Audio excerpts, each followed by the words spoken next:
welcome back to my channel. My name is Hope and this is Mission Keto, and I have lost over 32 pounds counting total carbs on keto, going back to basics. If you'd like to see my journey, I will put my playlist. It's a long one though, 2022. I took the whole year last year to lose the weight that I wanted and change my body and get healthy again. And I succeeded. I'm still working on a few more things though. So I also wanted to share with you guys some of the recipes and stuff that did work for us. My husband is on this journey with me as well, but he is doing carnivore. He eats strictly meat right now. That's it. And you want to make sure that you're watching, have your notification bell rung so you don't miss Friday's Friday's video. It is Andy's update. He started BBBE on July 1st, and he has a goal of by his birthday, this Friday the 13th, to get down to under 300 pounds. And he started at, gosh, I can't even remember what he started at, but he's doing his update on Friday. So you definitely want to see that update and make sure you're wishing him a happy birthday also, because we're very excited. He's changing his life, changing his health, and we've got big plans. But anyway, so today's recipe is going to be one of those back to basics. I was looking through an old book of mine that had a bunch of recipes in it from way back when we did keto the first time in 2017, when it was not a big old fad diet, right? And you can see this recipe's got stains on it everywhere. I punched holes in it. It's been folded. It's got bits of food on it too. It's gross. I'm going to write this in my new recipe planner, but it's called a chicken cordon bleu casserole, very low carb. Takes 15 minutes to prep, 30 minutes to cook, and you have yourself meals for the week. You could make this for your lunches. If you work outside of the home, you could, meal prep it in your food prep containers, and then maybe take some of the cheese chips that I made in my last meal prep video, something like that. Or you could just make this for dinner. Everybody will love this too. This is not just something for people on keto. So we're gonna make this, and then I thought I would make one of my favorite desserts also. I did find this last year, actually. January of last year is when I printed it. I think I've done a video on it before, but we're gonna share it because it is so delicious. It is called sugar-free peanut butter chocolate bars, and it is very, very low carb also. It says 2.1 grams of total carbs, but I even make it into smaller chunks. You'll see as I'm doing it, because I really just need a taste of something, just to get that craving maybe over with. I don't know. So we're going to make these two right here. So let's get started on the casserole first. All right, we are back. We are going to make the chicken cordon bleu casserole. And first I'm going to tell you everything that we need. So you need some chicken, obviously, and I just spent some time cooking some in the air fryer. These are chicken thighs. You could use chicken thighs or chicken breast. You could use a rotisserie chicken. You could use already grilled chicken strips from the store, whatever's easiest for you. I just had a bunch of chicken in the fridge that I wanted to, or in the freezer, that I wanted to make sure I used up. That's been in there for a little bit. So I've got a bunch of chicken. You also need some ham, which I have some leftover ham from the Cuban sandwich casserole, which is gone, by the way. It's so delicious. And a couple of you have said that you have made it and you loved it. So thank you so much for sharing that. And I also have a block of Swiss cheese. This recipe actually called for 5 ounces of Swiss cheese. The block is 8 ounces. So I'm like, what am I going to do with 3 other ounces? I'm going to put it in this casserole. So I put more cheese than what it calls for because I'm not someone that really snacks on Swiss cheese. You need a little bit of cream cheese and some lemon juice, some butter melted, and some Dijon mustard. And then you'll need a 9x13 pan. So we're gonna put everything together now. This is so super easy to put together. So easy. You will need a blender or an immersion blender. I've got mine here, getting ready to blend the sauce up. The sauce is what makes this so delicious. So we're gonna start real quick by adding the chicken into the 9x13 pan. And I might not have enough chicken here, but that's okay, because you guys know I'm weird about meat anyways. So I'll be happy. This is good enough. but make sure it tells you on the recipe what you need. And I'll make sure I try to find it and link it. If I can't find it anymore, since it's an old one, I will write it out for you and give credit to whomever it is, of course. So we've got the chicken down. Let me make sure I'm doing this right. Yeah, you lay the chicken down and then you lay the ham. Who loves chicken cordon bleu? I mean, I don't think it was a very high fat or high carb meal anyways, but this is just a fun way of making it. And for my notes on here, it says 2 total carbs per serving. So that's pretty darn good. Pretty darn good. All right, so then, okay, now we're gonna make the sauce. So we're gonna move this over here. It's so weird being in real time with you guys because normally I'm, you know, speeding it up. So I gotta have everything perfect. So we need the butter, the cream cheese, ooh, and white wine if you're using, I'm not, mustard, lemon juice, and the salt. Mustard, how much? A tablespoon. So I've got my handy dandy tablespoon. Just doesn't seem like enough to me, right? I love Dijon mustard. So as always, you can make it your own though if you want a little bit more.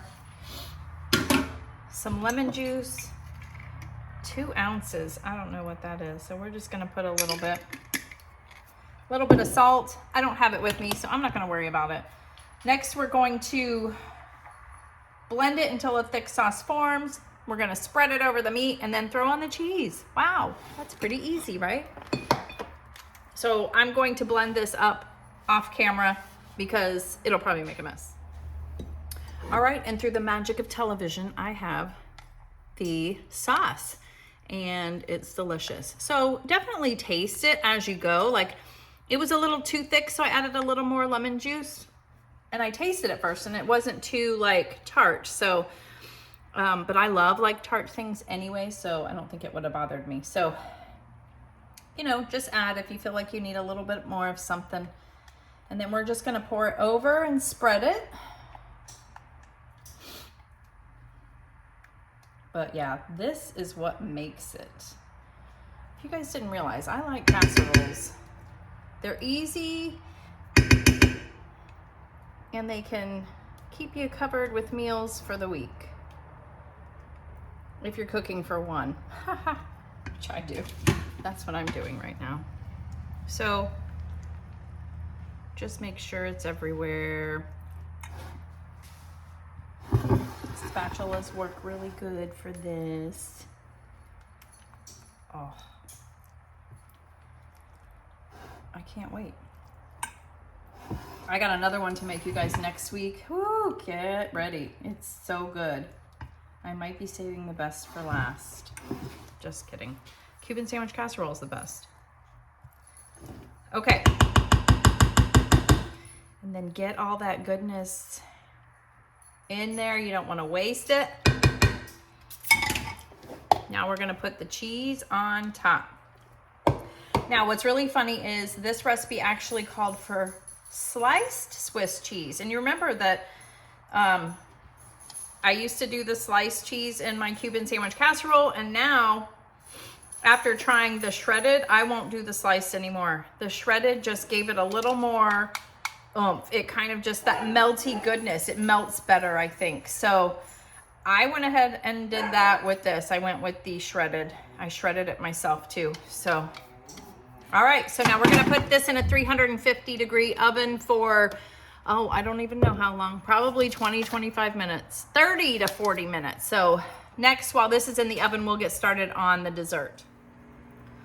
All right, so next we're gonna be making these sugar-free peanut butter chocolate bars. These are so delicious. Everyone in my family loves them, but so simple too. And most likely you have most of these items already in your fridge if you're familiar with keto. If not, you might need to get something. But what you need is some peanut butter or almond butter. You want to get something that is natural too. This is the same brand of the lemon juice that I was just using. It's the Santa Cruz Organic. The only ingredients in this is roasted peanuts and 1% or less of salt. So this is very clean. You want to get that.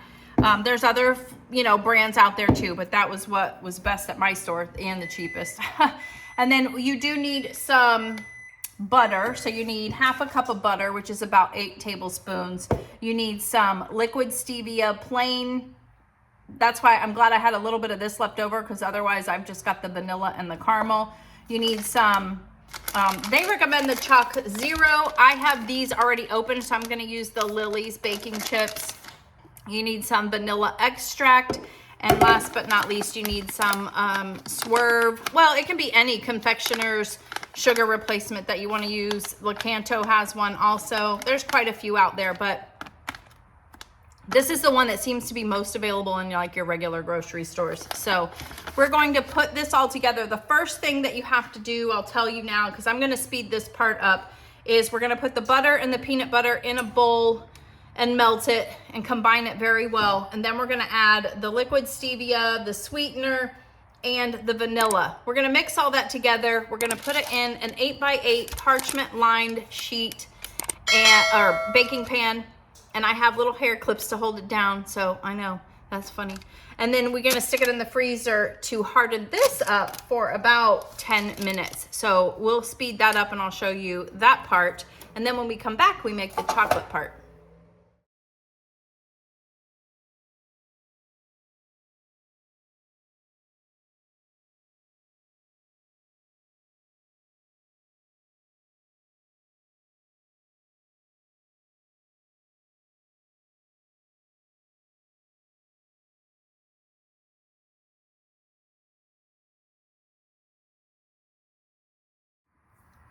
All right, everyone, we are back. And as you can see, the casserole is out of the oven. I'm gonna let it cool, but look at that cheesy goodness. You could even stick it under the broiler and get it a little more browned in the middle, which I thought about that afterwards. I'm like, I like that look, but it's still cooked through and it's delicious. So I'm gonna let that cool. It's very hot. Now I've got the peanut butter bars. The peanut butter part is out of the freezer. It's been in there. And basically you just want it to kind of solidify a little bit. So this will be like a chocolate topping on top. This basically tastes the closest thing to like a Reese's peanut butter cup. And this doesn't seem like much chocolate, but it really is. And all I did was melt it. It's 3.5 ounces. Again, I'll have the recipe down below.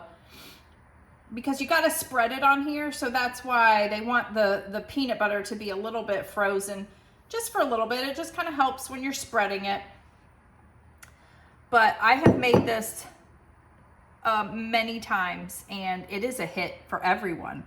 And when you're using good peanut butter, it doesn't take that long. You're using good peanut butter and good quality sugar-free chocolate, then you're actually getting, what you're putting in you is better than like a Reese's peanut butter cup, And yeah, I know Quest makes really good peanut butter cups. Chalk Zero makes really good peanut butter cups. But you gotta wait for Chalk Zero to get in the mail to you, right? Their stuff is so good though. I'm not dogging on them at all. But I'm just trying to tell you, you can make your own and it's just as delicious. So what we're gonna do is stick this in the freezer. This is gonna take a little while, so I'll be back, the magic of television. The next time you see me, oh my gosh, you can barely even see me, I'm sorry. But the magic of television, it's that ring light. Here, I can do this though. Okay, so sorry about that for however long. You guys are probably like, Hope, I can't see. But you do really have to spread this out well, so that's why it takes a few minutes. You want to get it all over. But the magic of television, you want to have the parchment paper too, because it's going to easily come out of here, and then we can cut them into bars. And I think it makes 16, but I cut them into even smaller ones and just stick them in the freezer, and they're so good to eat off of that spatula. But here's what it looks like now. Next, you'll see what it looks like after they're frozen. All right, so I think this is done. The peanut butter chocolate chip bars. So we're gonna take it out of here. It has been in the freezer for a little while. And I'm sorry my dishwasher's on. So I don't know how noisy that is, but look, it's clean. I'm putting it back. I don't even have to wash it. So then you just basically pull the parchment paper away. Let me show you what it looks like. Oh my God. So this is what it looks like. And look, that's a lot. That's a lot of food. So I just cut it into really small bites. I love that crunch too. Listen, that's the crunch from the chocolate.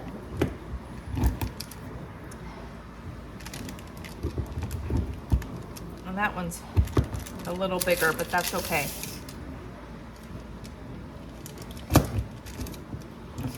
My knife is not long enough, I guess. Oh my gosh. Again, I will have this recipe down below. I'm gonna look for the other one, because remember that was just something old that I found. I don't think it gave me the website at the bottom of the printer paper, you know, so we'll see. So like these big chunks here, I'll cut these into smaller pieces because that's just a little bit too big. And I might do even more than that also. Because like I said, I just like little tastes of it. I think it makes about 16 servings, which is good, but this will make it last longer if you can do it, you know? So there we go. There might be a couple more here that I cut.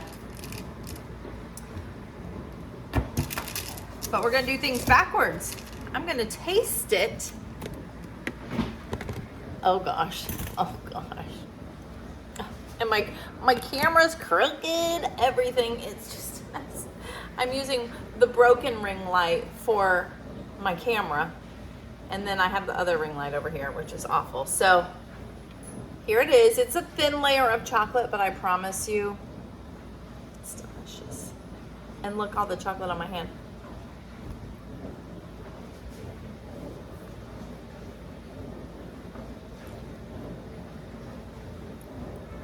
I'm telling you, that is so good. What is it? Is somebody here? No, I don't think so. All right, so now we're gonna try the casserole. I can't think of his name. I am seeing every other casserole name, but I still can't think of it. But we're gonna try it in just a minute. All right, so now I'm gonna try the chicken cordon bleu casserole. I actually had to get the recipe out and look at the name of it because I completely forgot. Yep, looking good, looking good. And that sauce, it kind of drips over all of the meat, the ham and the chicken, so it's all incorporated really well, and then it's nice and cheesy on the top. Oh my gosh. Okay, let's try it.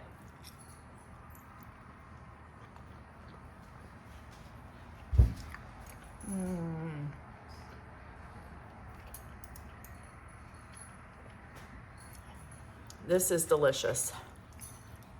You guys definitely need to try it. I will put it down below. Remember, this is saying it's only 2 total carbs per serving. Makes 8 servings. Whenever I do a dance, that means it's good. Ralphie, do you approve? Yeah? Was it good? He didn't try it. All right, well, that is everything for today. Make sure you hit the like button, share, subscribe. Let me know if you want to try either one of these recipes down below, and I will see you on the next video. Bye.